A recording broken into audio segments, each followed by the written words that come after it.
ساری دنیا کے مفتی مل کر بھی اگر مفتی بن جائے تو کیا اللہ کے برابر ہوں گے؟ اور اللہ کا فتویٰ یہ ہے جو اللہ کی اتاری ہوئی شریعت کے مطابق فیصلے نہیں کرتے وہی تو کافر ہے، وہی تو ظالم ہے، وہی تو مشرک ہے، وہی تو فاسق ہے، وہی تو سرکش ہے۔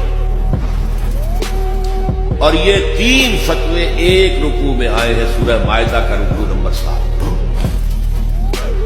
تو یہ شہادت جو ہے، یہ شہادت گہے الفت میں قدم رکھنا ہے۔ لوگ آسان سمجھتے ہیں مسلمان ہونا، ٹھیک ہے کہہ دیا اشہد ان لا الہ الا اللہ واشہد ان محمد رسول اللہ، اب تمہیں معلوم نہیں ہے شہادت گاہ میں آ گئے۔